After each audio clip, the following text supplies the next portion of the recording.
अब आपको गुर्दे में और पित्ते में पथरी यानी किडनी स्टोन या गैल ब्लैडर स्टोन होने पर नहीं है घबराने की ज़रूरत। शहर हैदराबाद में सालों से इस इलाज के लिए खानदानी सिलसिले से चला आ रहा है भरोसेमंद नाम RS यूनानी फार्मेसी, जहां पर खास तौर पर पित्ते में मौजूद पथरी और दोबारा पथरी ना होने का किया जाता है मुकम्मल इलाज। आपको इस दर्द से हमेशा के लिए मिल जाएगा छुटकारा। No side effects, no operation. तशखीस करते हुए दवाएं की जाती है फराहम। तो देर ना करें, जल्द ही तशरीफ लाए RS यूनानी pharmacy, Bahadurpura X road, opposite Canara bank, Hyderabad. मज़ीद तफसीलात के लिए रब्त करें 9390610436 पर।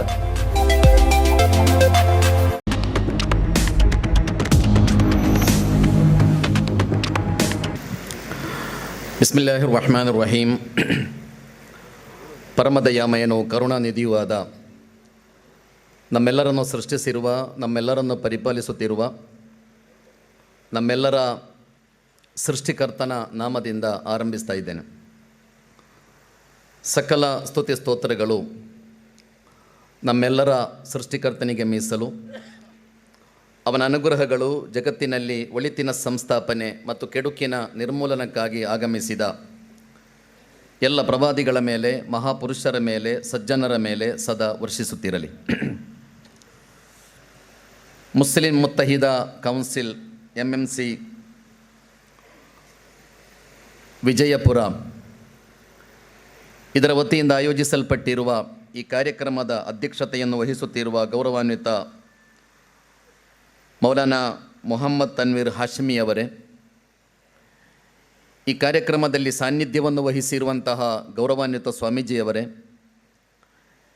ಈ ಸಭೆಯ ವಿಶೇಷ ಅತಿಥಿಗಳಾಗಿರುವಂತಹ ಪ್ರೊಫೆಸರ್ ರಾಮ್ ಪುನಿಯಾನಿ ಅವರೇ, ವೇದಿಕೆಯಲ್ಲಿರುವ ಎಲ್ಲ ಗಣ್ಯರೇ, ಈ ಕಾರ್ಯಕ್ರಮದಲ್ಲಿ ಭಾಗವಹಿಸುತ್ತಿರುವ ಆದರಣೀಯ ಹಿರಿಯರೇ, ಪ್ರೀತಿಯ ಸಹೋದರಿಯರೇ, ಸಹೋದರರೇ, ಮಾಧ್ಯಮ ಮಿತ್ರರೇ, ಅಸ್ಸಲಾಮು ಅಲೈಕುಂ. ನಿಮ್ಮೆಲ್ಲರ ಮೇಲೆ ದೇವನ ಶಾಂತಿ ಮತ್ತು ಕರುಣೆ ಇರಲಿ.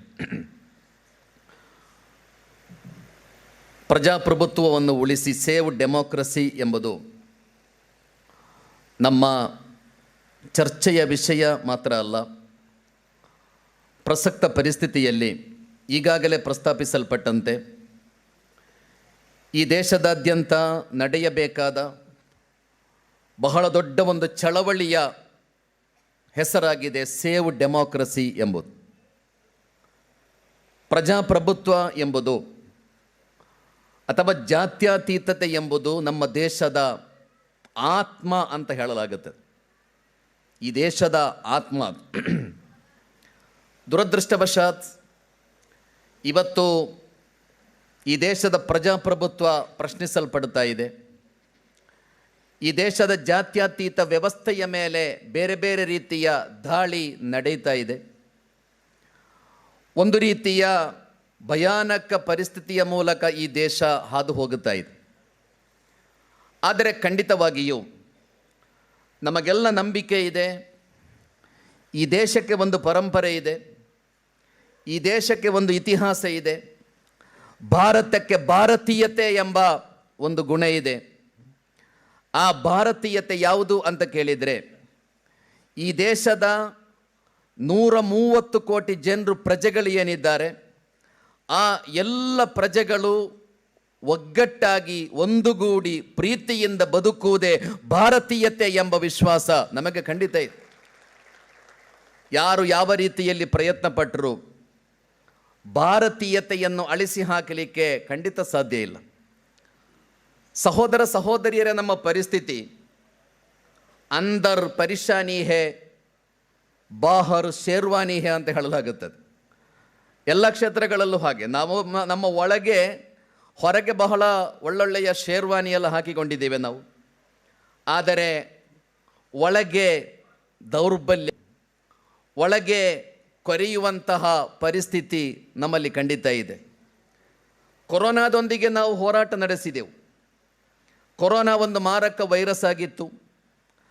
ಕೊರೋನಾದೊಂದಿಗೆ ಹೋರಾಟ ನಡೆಸಿದೆವು ಎಂದು ಮಾತ್ರ ಅಲ್ಲ, ಕೊರೋನಾವನ್ನು ದೂರ ಮಾಡಲಿಕ್ಕೆ, ಕೊರೋನಾವನ್ನು ಗುಣಪಡಿಸಲಿಕ್ಕೆ ನಾವು ವ್ಯಾಕ್ಸಿನ್ ಕಂಡು ಹಿಡಿದೆವು. ವ್ಯಾಕ್ಸಿನ್ನ ಮೂಲಕ ಕೊರೋನಾವನ್ನು ನಾವು ಸೋಲಿಸಿದ್ದೇವೆ. ಆದರೆ ಈ ದೇಶದಲ್ಲಿ ಕೊರೋನಾ ವೈರಸ್ಗಿಂತಲೂ ಮಾರಕವಾಗಿ ಕೋಮು ವೈರಸ್ ವ್ಯಾಪಕ ಆಗುತ್ತಾ ಇದೆ. ಜನರಿಗೆ ಕೋಮು ವೈರಸ್ಸನ್ನು ಇಂಜೆಕ್ಟ್ ಮಾಡಲಾಗುತ್ತಾ ಇದೆ. ಕೋಮು ವೈರಸ್ಸನ್ನು ಚುಚ್ಚಲಾಗುತ್ತಾ ಇದೆ ನಿಮ್ಮ ಬುದ್ಧಿಗೆ, ನಿಮ್ಮ ಮಸ್ತಿಷ್ಕಕ್ಕೆ, ನಿಮ್ಮ ಮನಸ್ಸಿಗೆ. ಕೊರೋನಾ ವೈರಸ್ಸಿಗೆ ವ್ಯಾಕ್ಸಿನ್ ಇರಬಹುದು, ಆದರೆ ಕೋಮು ವೈರಸ್ಸಿಗೆ ಯಾವ ವ್ಯಾಕ್ಸಿನ್ ಇದೆ ಎಂಬ ಪ್ರಶ್ನೆ ಭಾರತೀಯರನ್ನು ಖಂಡಿತವಾಗಿಯೂ ಕಾಡುತ್ತಾ ಇದೆ. ಸಹೋದರ ಸಹೋದರಿಯರೇ, ಎಲ್ಲ ಒಳಿತುಗಳು ಕೆಡುಕುಗಳಾಗಿ ಚಿತ್ರಿಸಲ್ಪಡುತ್ತಿರುವ ಸಮಾಜ ನಮ್ಮದು. ನೀವು ಒಳ್ಳೆಯ ಆಹಾರ ತಿನ್ನುವುದಾದರೆ ಅದು ತಪ್ಪು, ನೀವು ಒಳ್ಳೆಯ ಡ್ರೆಸ್ ಕೋಡ್ ಪಾಲಿಸುವುದಾದರೆ ಅದು ತಪ್ಪು. ನಮ್ಮ ದೇಶದ ಪರಿಸ್ಥಿತಿ ಅದು. ಬಹಳ ನೀಟಾಗಿ ನಮ್ಮ ಹೆಣ್ಣು ಮಕ್ಕಳು ಡ್ರೆಸ್ ಧರಿಸಿದರೆ ಅದು ಕೂಡ ಅಪರಾಧ ಎಂದು ತಿಳಿಯುವ ಮಾನಸಿಕತೆ ನಮ್ಮ ದೇಶದಲ್ಲಿ ಬೆಳೆಯುತ್ತಾ ಇದೆ. ಮಾನ ಮುಚ್ಚುವುದು ಗೌರವದ ಸಂಕೇತ, ಮಾನ ಮುಚ್ಚುವುದು ನಾಗರಿಕತೆಯ ಸಂಕೇತ. ಆದ್ದರಿಂದ ಯಾವುದೋ ಹೆಣ್ಣು ಮಕ್ಕಳು ಅವರು ಇಷ್ಟಪಟ್ಟು ತಲೆಗೆ ಒಂದು ಶಾಲ್ ಹಾಕಿಬಿಟ್ಟರೆ ಅದು ಹಿಂದೂ ಮತ್ತು ಮುಸ್ಲಿಮರ ಮಧ್ಯೆ ಇರುವ ಸಮಸ್ಯೆ ಅಲ್ಲಲ್ಲ, ಖಂಡಿತ ಅಲ್ಲ, ಆಗಬಾರ್ದು. ಆದರೆ ಒಳ್ಳೆಯ ಬಟ್ಟೆ ಧರಿಸುವುದನ್ನು ಕೂಡ ಅಪರಾಧ ಎಂದು ತಿಳಿಯುವ, ಬಹಳ ಸುಸಂಸ್ಕೃತವಾದ ಒಂದು ಡ್ರೆಸ್ ಕೋಡ್ ಕೂಡ ಅಪರಾಧ ಎಂದು ತಿಳಿಯುವ ಒಂದು ರೀತಿಯ ಭಯಾನಕತೆಯ ವಾತಾವರಣದಲ್ಲಿ ನಾವು ಬೆಳೀತಾ ಇದ್ದೇವೆ, ಬದುಕುತ್ತಾ ಇದ್ದೇವೆ. ವೈವಿಧ್ಯತೆ ಎಂಬುದು ನಮ್ಮ ದೇಶದ ಸಂಸ್ಕೃತಿ ಮಾತ್ರ ಅಲ್ಲ, ಈ ದೇಶದ ಶಕ್ತಿಯೂ ಹೌದು. ನಮ್ಮ ದೇಶದ ಶಕ್ತಿ ಯಾವುದು ಅಂತ ಕೇಳಿದರೆ, ಈ ದೇಶದ ಪವರ್ ಯಾವುದು ಅಂತ ಕೇಳಿದರೆ, ಈ ದೇಶದ ವೈವಿಧ್ಯತೆ ಅಂತ ಹೇಳ್ಬೋದು. ಈ ದೇಶ ಹಲವು ಸಮಸ್ಯೆಗಳನ್ನೆಲ್ಲ ಎದುರಿಸಿದೆ, ಬೇರೆ ಬೇರೆ ರೀತಿಯ ಸಮಸ್ಯೆಗಳು. ಇಲ್ಲಿನ ತನಕ ಈ ದೇಶದ ಸಮಸ್ಯೆಗಳು ಯಾವ ಸಮಸ್ಯೆಗಳನ್ನು ಎದುರಿಸಿದ್ದರೂ ಕೂಡ ಆ ಎಲ್ಲ ಸಮಸ್ಯೆಗಳನ್ನು, ಸವಾಲುಗಳನ್ನು ಸೋಲಿಸಿದ್ದು ಯಾರು ಅಂತ ಕೇಳಿದರೆ, ಈ ದೇಶದ ಹಿಂದೂಗಳು, ಮುಸ್ಲಿಮರು, ಕ್ರೈಸ್ತರು, ಈ ದೇಶದ ಎಲ್ಲ ಧರ್ಮೀಯರು ಸೇರಿ ಈ ದೇಶದ ಸಮಸ್ಯೆಗಳನ್ನು, ಸವಾಲುಗಳನ್ನು ಎದುರಿಸಿದ್ದಾರೆ. ಮುಂದೆಯೂ ಅದು ಹಾಗೇ ನಡೆಯುವುದು. ವೈವಿಧ್ಯತೆ ನಮ್ಮ ದೇಶದ ಶಕ್ತಿ. ವೈವಿಧ್ಯತೆ ಜಗತ್ತಿನ ನಿಯಮ ಅಂತ ಒಂದು ಕಡೆ ಕುರ್ಆನ್ ಹೇಳುತ್ತದೆ. ವಲೌ ಶಾ ರಬ್ಬುಕ ಲಜಅಲನ್ನಾಸ ಉಮ್ಮತ್ತಂ ವಾಹಿದ ಅಂತ ಹೇಳಿತು ಕುರ್ಆನ್. ಈ ಜಗತ್ತಿನಲ್ಲಿ ಒಂದೇ ಧರ್ಮದವರು ಬದುಕಿದ ಯಾವ ಕಾಲವೂ ಇರಲಿಲ್ಲ. ಎಲ್ಲರಿಗೂ ಒಂದೇ ಧರ್ಮ, ಎಲ್ಲರಿಗೂ ಒಂದೇ ಸಂಸ್ಕೃತಿ. ಹಾಗೆ ಜಗತ್ತಿನಲ್ಲಿ ಬದುಕಿದ ಕಾಲವೇ ಇಲ್ಲ. ವಲೌ ಶಾ ರಬ್ಬುಕ ಲಜಅಲನ್ನಾಸ ಉಮ್ಮತ್ತಂ ವಾಹಿದಾನ್. ನಿಮ್ಮ ದೇವ ಬಯಸಿದ್ದರೆ ಬೇರೆ ಬೇರೆ ಧರ್ಮದ, ಬೇರೆ ಬೇರೆ ಸಂಸ್ಕೃತಿಯ, ಬೇರೆ ಬೇರೆ ಆಚಾರ ವಿಚಾರಗಳ ಜನರಾಗಿ ನಿಮ್ಮನ್ನು ಸೃಷ್ಟಿಸಿದ ನಿಮ್ಮ ದೇವನಿಗೆ ಸಾಧ್ಯ ಇತ್ತು ಎಲ್ಲರನ್ನು ಒಂದೇ ಧರ್ಮದವರನ್ನಾಗಿ ಸೃಷ್ಟಿಸಲಿಕ್ಕೆ ಅವನಿಗೆ ಸಾಧ್ಯ ಇತ್ತು. ಅವದು ಮಾಡಲಿಲ್ಲ.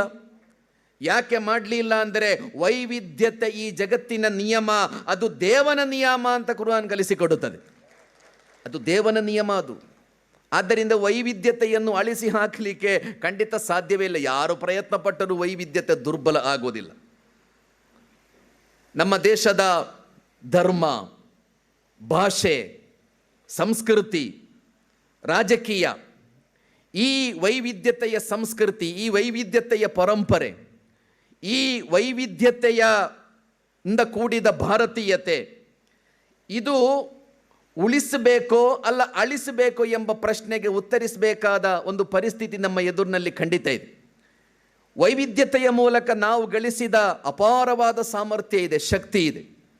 ಆ ಶಕ್ತಿ ಅದು ನಾಶ ಆಗಬೇಕೋ ಅಲ್ಲ ಆ ಶಕ್ತಿಯನ್ನು ಮತ್ತಷ್ಟು ಬಲಪಡಿಸಬೇಕೋ ಎಂಬ ಪ್ರಶ್ನೆಗೆ ನಾವು ಉತ್ತರವನ್ನು ಖಂಡಿತ ಕಂಡುಕೊಳ್ಬೇಕಾಗಿದೆ. ಅದಕ್ಕಾಗಿ ಮನೆಗಳಲ್ಲಿ ಸೇವ್ ಡೆಮೋಕ್ರಸಿ ಎಂಬ ಒಂದು ಘೋಷಣೆ, ಸೇವ್ ಡೆಮೋಕ್ರಸಿ ಎಂಬ ಒಂದು ಆಶಯವನ್ನು ಎತ್ತಿ ಹಿಡಿಯಬೇಕಾದದ್ದು ಖಂಡಿತವಾಗಿಯೂ ಕಾಲದ ಅನಿವಾರ್ಯ ಬೇಡಿಕೆಯಾಗಿದೆ. ಸಹೋದರ ಸಹೋದರಿಯರೇ, ನಮ್ಮ ಸಂವಿಧಾನದ 1ನೆಯ ಸೆಂಟೆನ್ಸ್ ಯಾವುದು? ಈ ದೇಶದ ಸಂವಿಧಾನದ 1ನೆಯ sentence we the people of India ಎಂಬುದಾಗಿದೆ. We the people of India. ಈ ದೇಶದ ಎಲ್ಲ ಪ್ರಜೆಗಳಲ್ಲಿ ಇರಬೇಕಾದಂತಹ ಬಹಳ ದೊಡ್ಡ ಗುಣ, ಸಂವಿಧಾನದ 1ನೆಯ ಸೆಂಟೆನ್ಸ್ ಅದು, we the people of India. ನಾವು ಎಂಬುದು ನಾವು ಅದು ಯಾವುದೋ ಒಂದು ಧರ್ಮದವರಲ್ಲ, ಅದು ಯಾವುದೋ ಒಂದು ಪಕ್ಷದವರೂ ಅಲ್ಲ. V the people of India, ನಾವು ಭಾರತೀಯರು ಎಂಬುದು ಸಂವಿಧಾನದ 1ನೆಯ ಮಾತದು. ಪವಿತ್ರ ಕುರ್ಆನ್ನಲ್ಲಿ ದೇವ ಯಾರು ಅಂತ ಪರಿಚಯಿಸಲಾಗಿದೆ. ನಿಮ್ಮ ದೇವ ಯಾರು ಎಂಬ ಪ್ರಶ್ನೆಗೆ ಪವಿತ್ರ ಕುರ್ಆನ್ ಕಲಿಸಿಕೊಟ್ಟ ಉತ್ತರ ರಬ್ಬುಲ್ ಆಲಮೀನ್ ಅಂತ.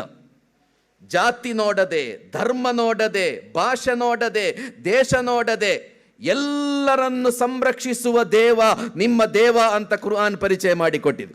ಬಹಳ ಉದಾತ್ತವಾದ ಸಿದ್ಧಾಂತ ಅದು. ಆದ್ದರಿಂದ ನಾವು ಎಂಬುದು ನಮ್ಮ ಶಕ್ತಿ, ನಾವು ಎಂಬುದು ನಮ್ಮ ಕಲ್ಚರ್, ನಾವು ಎಂಬುದು ನಮ್ಮ ಸಂಸ್ಕಾರ. ಸಹೋದರ ಸಹೋದರಿಯರೇ, ಭಾರತ ಎಂಬುದು ಒಂದು ದೇಶ ಮಾತ್ರ ಅಲ್ಲ, ಭಾರತ ಎಂಬುದು ಒಂದು ದೊಡ್ಡ ಸಂದೇಶ ಅಂತ ನಾನು ಹೇಳ್ತಾ ಇದ್ದೇನೆ. ಭಾರತ ಎಂಬುದು ಒಂದು ದೊಡ್ಡ ಆಶಯ, ಭಾರತ ಎಂಬುದು ಒಂದು ದೊಡ್ಡ ಆದರ್ಶ, ಭಾರತ ಎಂಬುದು ಜಗತ್ತಿಗೆ ಅತ್ಯಂತ ದೊಡ್ಡ ಒಂದು ಮೆಸೇಜ್ ಆಗಿದೆ. ಆದ್ದರಿಂದ ಭಾರತೀಯತೆ ದುರ್ಬಲವಾಗದಂತೆ ನೋಡಿಕೊಳ್ಬೇಕಾದ ಹೊಣೆಗಾರಿಕೆ ಈ ದೇಶದ ಪ್ರತಿಯೊಬ್ಬರಿಗೂ ಇದೆ.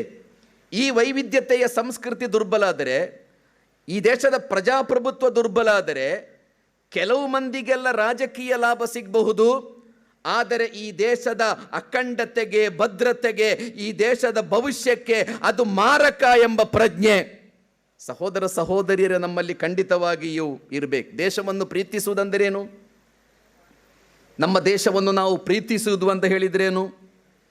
ದೇಶವನ್ನು ಪ್ರೀತಿಸುವುದಂದರೆ ಈ ದೇಶದ 130 ಕೋಟಿ ಜನರನ್ನು ಪ್ರೀತಿಸುವುದಕ್ಕೆ ದೇಶ ಪ್ರೇಮ ಅಂತ ಹೇಳು. ಈ ದೇಶದ 130 ಕೋಟಿ ಜನರನ್ನು ಪ್ರೀತಿಸುವುದಕ್ಕೆ ಹೇಳುವುದು ದೇಶ ಪ್ರೇಮ. ಪ್ರವಾದಿ ಮುಹಮ್ಮದ್ ಸಲ್ಲಲ್ಲಾಹು ಅಲೈಹಿ ವಸಲ್ಲಂ ಮನುಷ್ಯನ ಬಗ್ಗೆ ಕಲಿಸಿಕೊಟ್ಟದ್ದು ಅಲ್ ಖಲ್ಕು ಅಯಾಲುಲ್ಲಾನ್. ಈ ಜಗತ್ತಿನಲ್ಲಿರುವ ಎಲ್ಲ ಮನುಷ್ಯರು ದೇವನ ಫ್ಯಾಮಿಲಿ ಮೆಂಬರ್ಸ್ ಅಂತ ಕಲಿಸಿಕೊಡ್ತಾರೆ ಪ್ರವಾದಿ ಮುಹಮ್ಮದ್ ಸಲ್ಲಲ್ಲಾಹು ಅಲೈಹಿ ವಸಲ್ಲಂ. ಈ ಜಗತ್ತಿನಲ್ಲಿರುವ ಎಲ್ಲ ಮನುಷ್ಯರು ದೇವನ family members. APJ Abdul Kalam ರವರು, ನಮ್ಮ ಮಾಜಿ ರಾಷ್ಟ್ರಪತಿಗಳು, 24ನೆಯ ವಯಸ್ಸಿನಲ್ಲಿ ಶಿಕ್ಷಣ ಮುಗಿಸಿ ಬೆಂಗಳೂರಿಗೆ ಜಾಬಿಗೆ ಹೊರಟು ನಿಂತಿದ್ದಾರೆ. ಆಶೀರ್ವಾದ ಪಡೆಯುವುದಕ್ಕಾಗಿ ತಾನು ಬಹಳ ಗೌರವಿಸುವ ಒಬ್ಬ ಗುರುಗಳ ಬಳಿ ಅವರು ಹೋಗ್ತಾರೆ. ವೇದ ವಿದ್ವಾಂಸ ಅವರು, ಒಬ್ಬ ಬ್ರಾಹ್ಮಣವರು ಆಶೀರ್ವಾದ ಪಡೀಲಿಕ್ಕೆ ಹೋಗ್ತಾರೆ.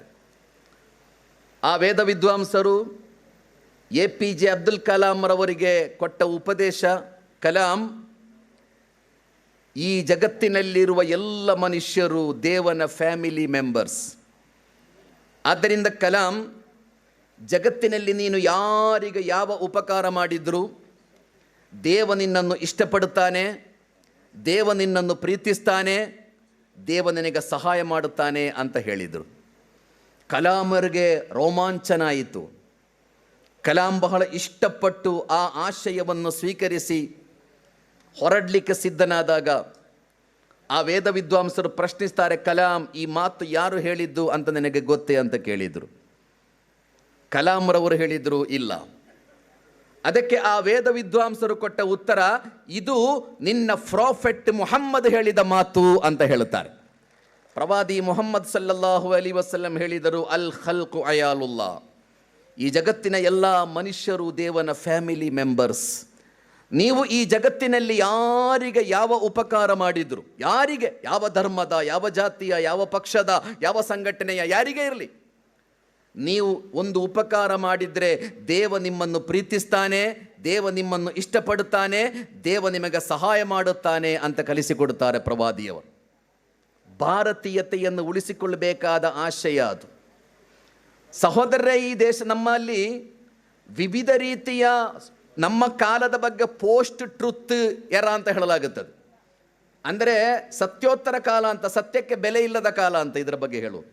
ಪೋಸ್ಟ್ ಟ್ರುತ್, ಸತ್ಯಕ್ಕೆ ಬೆಲೆ ಇಲ್ಲದ, ಸತ್ಯಕ್ಕೆ ಪ್ರಭಾವ ಇಲ್ಲದ, ಸತ್ಯ ಇಷ್ಟಪಡದ ಒಂದು ಕಾಲ ಅಂತ ನಮ್ಮ ಕಾಲದ ಬಗ್ಗೆ ಹೇಳಲಾಗ್ತಾ ಇದೆ. ಜನರು ಯಾರಿಗೂ ಸತ್ಯ ಅಗತ್ಯ ಇಲ್ಲಲ್ಲ, ಎಲ್ಲರಿಗೂ ಸುಳ್ಳೇ ಬೇಕಾದದ್ದು. ಎಲ್ಲರೂ ಸುಳ್ಳಿನಲ್ಲೇ ಇರುವುದು. ಎಲ್ಲರೂ ವಾಟ್ಸಪ್ಪಿನಲ್ಲಿ ಎಷ್ಟೆಲ್ಲ ಫಾರ್ವರ್ಡ್ ಆಗುತ್ತದೆ ಅದರಲ್ಲಿ 99.9% ಕೂಡ ಸುಳ್ಳುಗಳೇ. ಈ ಭ್ರಮೆಯಲ್ಲಿ ತೇಲಾಡ್ತಾ ಇದ್ದೇವೆ ನಾವು. ಪೋಸ್ಟ್ ಟ್ರುತ್, ಸತ್ಯಕ್ಕೆ ಬೆಲೆ ಇಲ್ಲದ ಕಾಲ, ಸತ್ಯಕ್ಕೆ ಪ್ರಭಾವ ಇಲ್ಲದ ಕಾಲ. ಇಂತಹ ಒಂದು ಕಾಲದಲ್ಲಿ ಸತ್ಯವನ್ನು ಜನರಿಗೆ ತಿಳಿಸುವ ಪ್ರಯತ್ನ ನಾವು ಮಾಡಬೇಕು. ಅದು ಹೇಗೆ ಮಾಡಬೇಕು? ಸತ್ಯವನ್ನು ತಿಳಿಸುವ ಪ್ರಯತ್ನ ನೀವು ಮಾಡಬೇಕಾದದ್ದು ವಾಟ್ಸಪ್ಪಿನ ಸೋಷಿಯಲ್ ಮೀಡಿಯಾದ ಭಾಷೆಯಲ್ಲಿ ಅಲ್ಲ, ಗಲಭೆ ಗೊಂದಲಗಳ ಮೂಲಕ ಅಲ್ಲ, ಬಹಳ ಕೋಪದಿಂದ ರೋಷದಿಂದ ಅಲ್ಲ ಸತ್ಯವನ್ನು ತಿಳಿಸಬೇಕಾದದ್ದು.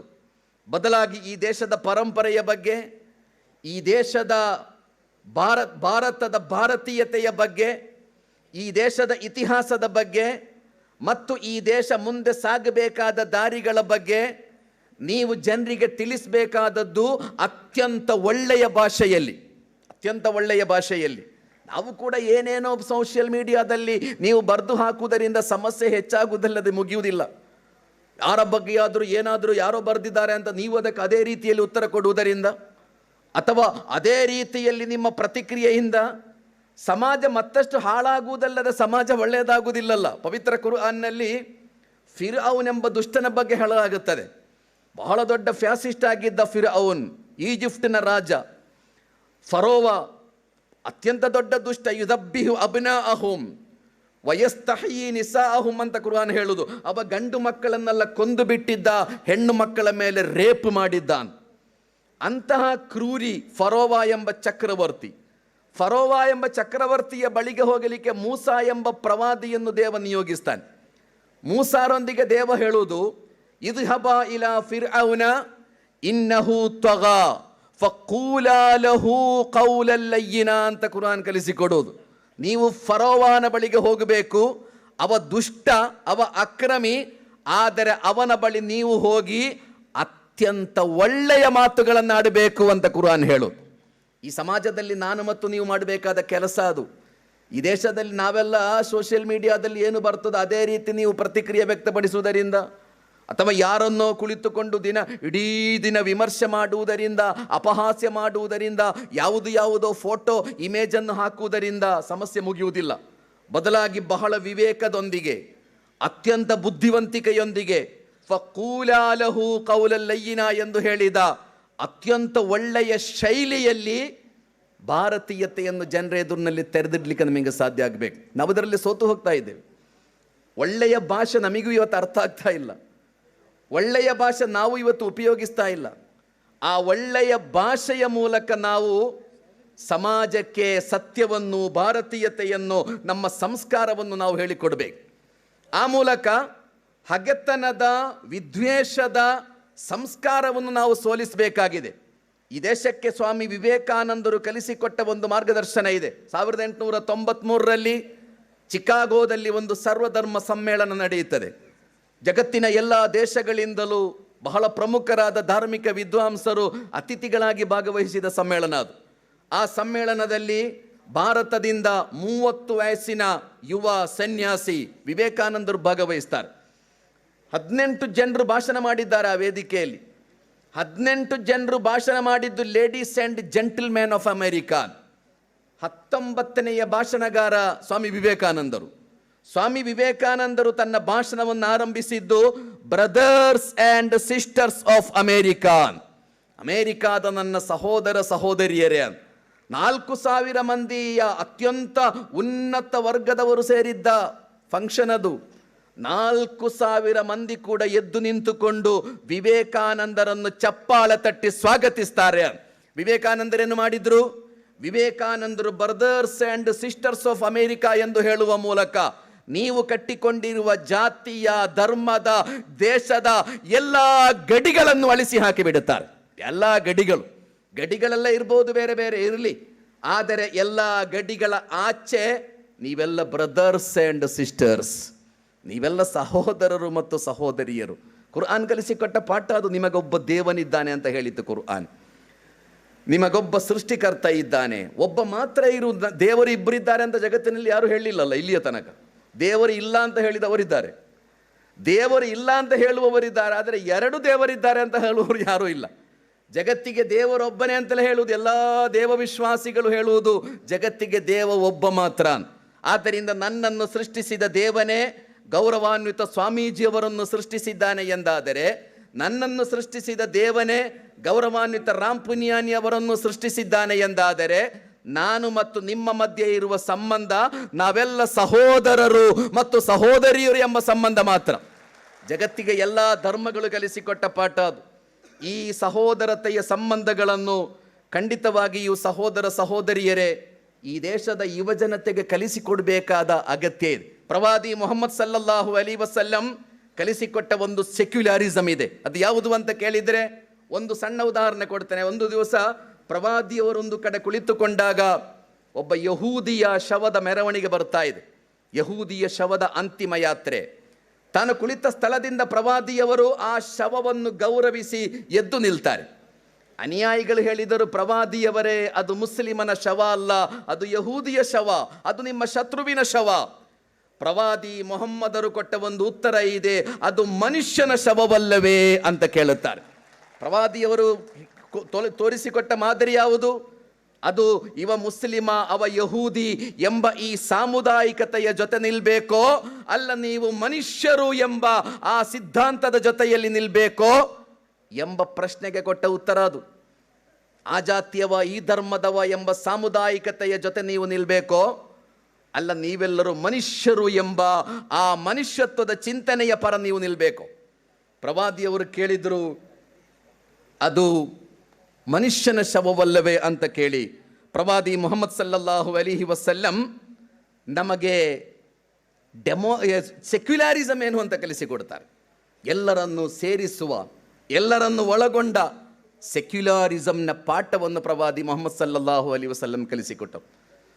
ಸಹೋದರ, ಈ ಜಗತ್ತಿನಲ್ಲಿ ಎಲ್ಲವೂ ಇದೆ, ಎಲ್ಲ ಸವಲತ್ತುಗಳು ಇದೆ. ನಮಗೆ ಎಲ್ಲ ಸವಲತ್ತುಗಳೊಂದಿಗೆ ನಾವು ಜಗತ್ತಿನ ಅಂತಾರಾಷ್ಟ್ರೀಯ ಮಟ್ಟದ ಶೃಂಗಸಭೆಗಳೆಲ್ಲ ನಡೀತಾ ಇರ್ತದೆ. ರತ್ನಗಂಬಳಿಯ ಸ್ವಾಗತ, ಪರಸ್ಪರ ಅಪ್ಪಿ ಹಿಡಿಯುವುದು, ಇದೆಲ್ಲ ಜಗತ್ತಿನಲ್ಲಿ ನಡೀತಾ ಇರ್ತದೆ. ಕೋಟಿಗಟ್ಟಲೆ ಡಾಲರ್ ಅದಕ್ಕೆ ಖರ್ಚು ಮಾಡಲಾಗುತ್ತದೆ. ಆದರೆ ಯಾವ ಶೃಂಗಸಭೆಗಳಿಂದಲೂ ಮನುಷ್ಯನ ಸಮಸ್ಯೆಗಳನ್ನು ಪರಿಹರಿಸಲಿಕ್ಕೆ ಸಾಧ್ಯ ಆಗ್ತಾ ಇಲ್ಲ. ಮತ್ತಷ್ಟು ರಕ್ತಪಾತ, ಇಷ್ಟೆಲ್ಲ ಇದ್ದು ಕೂಡ ನೋಡ್ತಾವೆಲ್ಲ ರಷ್ಯಾದಲ್ಲಿ, ಯುಕ್ರೇನ್ನಲ್ಲಿ ನಡೆಯುವ ಭಯಾನಕ ಯುದ್ಧ. ಯುದ್ಧದಿಂದಲೇ ಜಗತ್ತು ತುಂಬಿರುವುದು. ರಕ್ತಪಾತ, ಜನಾಂಗೀಯತೆ, ಇದನ್ನು ಅಳಿಸಿ ಹಾಕುವುದು ಹೇಗೆ? ಎಲ್ಲಿ ನೋಡಿದ್ರು ಅಸಹಿಷ್ಣುತೆ, ಎಲ್ಲಿ ನೋಡಿದ್ರು ಹಗೆತನ, ವಿದ್ವೇಷ. ಇಡೀ ಜಗತ್ತಿನಲ್ಲಿರುವುದು ಜನಾಂಗೀಯತೆ. ನಾವೇ ಶ್ರೇಷ್ಠರು ಅಂತ, ನಮಗಿಂತ ದೊಡ್ಡವರು ಯಾರು ಇಲ್ಲ ಅಂತ. ಈ ಜನಾಂಗೀಯತೆಯನ್ನು ಅಳಿಸಿ ಹಾಕಬೇಕಾದರೆ ಬಹಳ ದೊಡ್ಡ ಒಂದು ಫಿಲಾಸಫಿ ಅಗತ್ಯ ಇದೆ, ಒಂದು ಐಡಿಯಾಲಜಿ ಅಗತ್ಯ ಇದೆ. ಆ ಐಡಿಯಾಲಜಿ ಯಾವುದು ಎಂದು 6ನೇ ಶತಮಾನದಲ್ಲಿ ಪ್ರವಾದಿ ಮೊಹಮ್ಮದರು ಕಲಿಸಿಕೊಡ್ತಾರೆ. ಕುಲ್ಲುಕುಂ ಮಿನ್ ಆದಂ ವ ಆದಮು ಮಿನ್ ತುರಾಬ್. ನೀವೆಲ್ಲರೂ ಆದಮ್ ಎಂಬ ತಂದೆಯ ಮಕ್ಕಳು. ಲಾ ಫದ್ಲ ಲಿ ಅರಬಿಯಿನ್ ಅಲಾ ಅಜಮಿಯಿನ್ ವಲಾ ಅಬಿಯಲ ಅಲಾ ಅಸ್ವದ್. ಅರಬನಿಗೆ ಅರಬೇತರ್ನಿಗಿಂತ ಯಾವ ಶ್ರೇಷ್ಠತೆಯೂ ಇಲ್ಲ, ಬಿಳಿ ಚರ್ಮದವನಿಗೆ ಕಪ್ಪು ಚರ್ಮದವನಿಗಿಂತ ಯಾವ ಶ್ರೇಷ್ಠತೆಯೂ ಇಲ್ಲ. ನೀವೆಲ್ಲರೂ ಸಮಾನರು, ನೀವೆಲ್ಲರೂ ಸಮಾನರು.